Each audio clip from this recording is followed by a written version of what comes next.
Good morning বন্ধুরা। আজ 4 December বৃহস্পতিবার।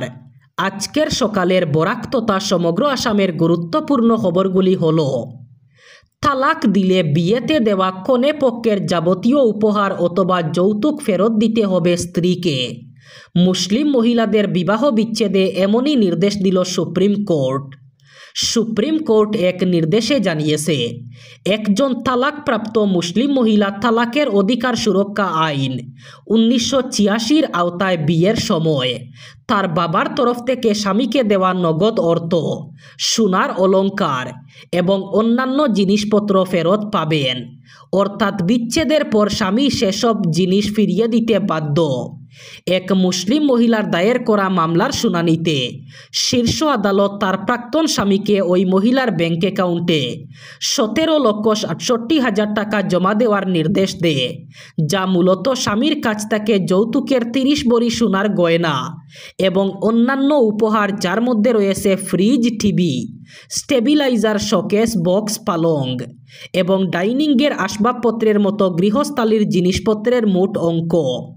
সুপ্রিম কোর্ট এও নির্দেশ দিয়েছে 6 সপ্তাহের মধ্যে এই টাকা স্ত্রীর অ্যাকাউন্টে পাঠাতে হবে, সঙ্গে কোর্টে একটি হলফনামাও জমা দিতে হবে। বাতিল হয়েছে মুখ্যমন্ত্রী ডক্টর হিমন্ত বিশ্ব শর্মার হাফলং শহর। আগামীকাল 5 ডিসেম্বর হাফলংয়ে মহিলা উদ্যমিতা প্রকল্পে মহিলাদের মধ্যে চেক বিতরণ ছাড়াও হাফলং নামগড়ের নবনির্মিত ভবন উদ্বোধন করার কথা ছিল মুখ্যমন্ত্রীর, তবে তার এই সফল বাতিল ঘোষণা করা হয়েছে। তবে 5 ডিসেম্বরের মুখ্যমন্ত্রীর হাফলং শহর বাতিল হলেও তিনি এদিন ডিমা হাসাও জেলার উদ্যোগ নগরী হিসাবে পরিচিত উমরাংশুতে অসম ক্রিকেট অ্যাসোসিয়েশনের নতুন স্টেডিয়াম উদ্বোধন করবেন বলে সরকারি সূত্রে জানা গিয়েছে। সেই সাথে আগামী 6 ডিসেম্বর বরাক উপত্যকা সফরে আসছেন রাজ্যের মুখ্যমন্ত্রী ডক্টর হিমন্ত বিশ্ব শর্মা। এদিন তিনি হাইলাকান্দি সফর করবেন। এসআইআর পর্ব মিটলেই শুরু হবে ভারতে জনগণনার কাজ, এমনটাই জানালো কেন্দ্র। 26-এর ভোটের আগে 12টি রাজ্যে চলছে এসআইআর, আর 2027 সালে হবে জনগণনা।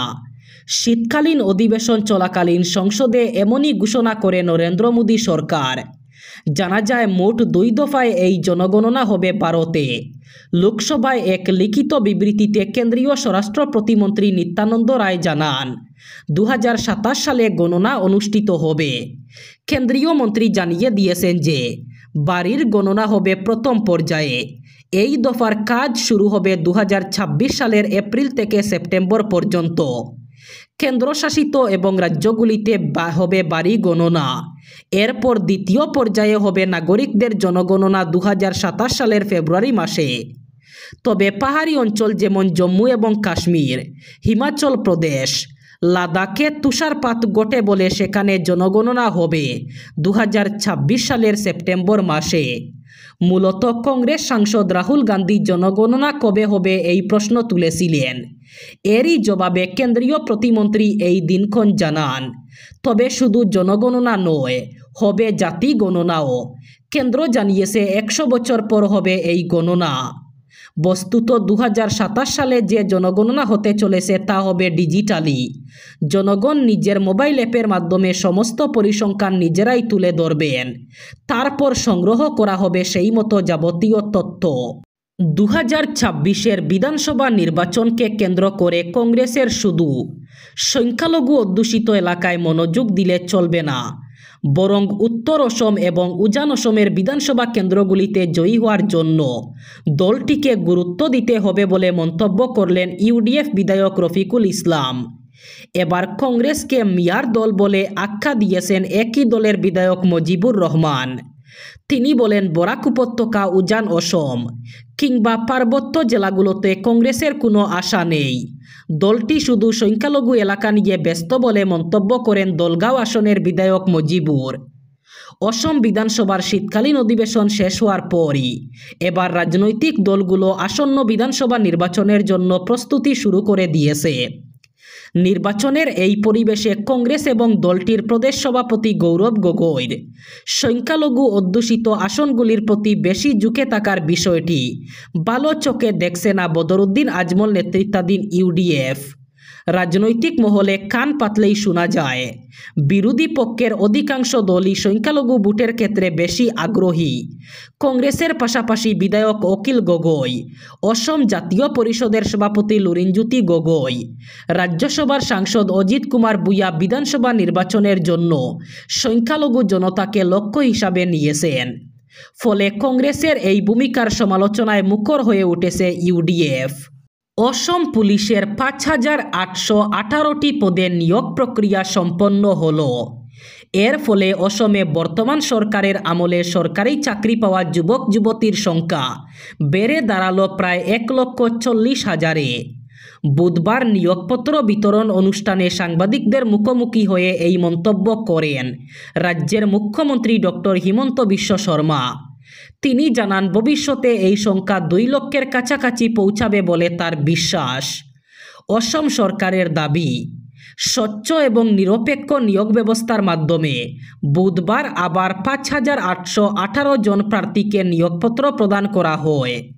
মুখ্যমন্ত্রীর উপস্থিতিতে সরুসজাই ক্রীড়া প্রকল্পে আয়োজিত এক অনুষ্ঠানে আনুষ্ঠানিকভাবে এই নিয়োগপত্র বিতরণ করা হয়।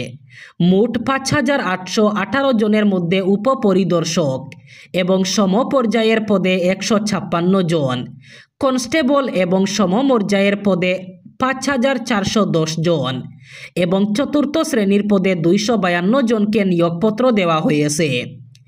এছাড়াও চা জনজাতি সম্প্রদায়ের ১২০ জন প্রার্থীকে পৃথকভাবে আগামী ৮ ডিসেম্বর নিয়োগপত্র দেওয়া হবে। বদরপুর থানা এলাকার বিভিন্ন স্থানে রাতের অন্ধকারকে ডাল করে দীর্ঘদিন ধরে অবৈধভাবে পাহাড় কেটে লালমাটির কারবার অব্যাহত রয়েছে। স্থানীয়দের অভিযোগ, শ্রীভূমি ফরেস্ট ডিভিশন কার্যালয়ে একাধিকবার তথ্য এবং বার্তা পাঠানো হলেও দৃশ্যমান কোনো কড়াকড়ি ব্যবস্থা গ্রহণ করা হয়নি। ফলে পাহাড় কাটার এই দৌরাত্ম্য এখন আরও ভয়ঙ্কর রূপ ধারণ করেছে। অবৈধভাবে মাটি কেটে পাচারের ফলে বদরপুরের কুনাপাড়া, লালগ্রাম, আলেখারগুল, কুকিবাড়ি সহ আশপাশের বিস্তীর্ণ অঞ্চল অর্থাৎ সমগ্র জেলায় সড়কগুলো এখন একেবারে বেহাল অবস্থায়। বাড়ি, লরি, ডাম্পারগুলো রাতে লাগাতার চলাচলে রাস্তা ভেঙে বড় বড় গর্তের সৃষ্টি হচ্ছে।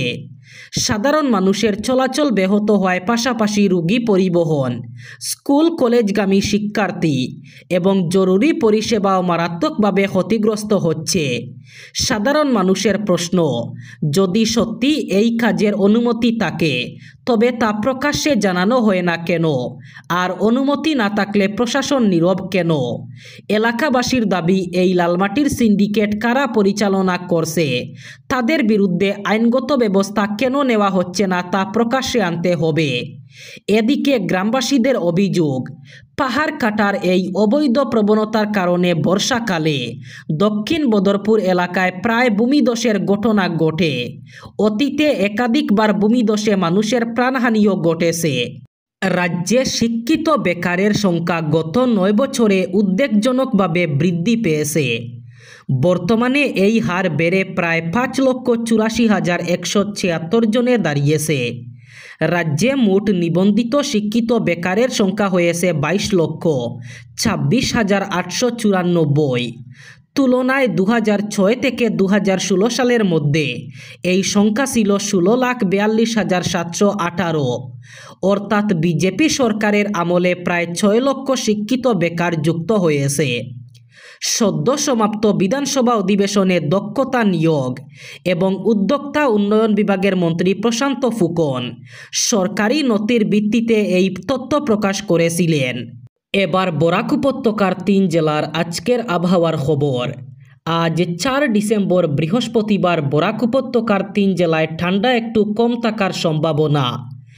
আজ শিলচর কাছাড়ে সর্বোচ্চ তাপমাত্রা থাকবে ২৮ ডিগ্রি সেলসিয়াস এবং সর্বনিম্ন তাপমাত্রা থাকবে ১৪ ডিগ্রি সেলসিয়াস। শ্রীভূমি করিমগঞ্জে আজ সর্বোচ্চ তাপমাত্রা থাকবে ২৭ ডিগ্রি সেলসিয়াস এবং সর্বনিম্ন তাপমাত্রা থাকবে ১৪ ডিগ্রি সেলসিয়াস।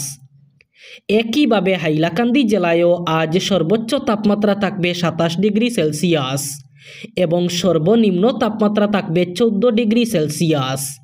এই ছিল আজকের সকালের গুরুত্বপূর্ণ খবরগুলি। ভিডিওটি অবশ্যই লাইক করবেন এবং চ্যানেলটি সাবস্ক্রাইব করবেন।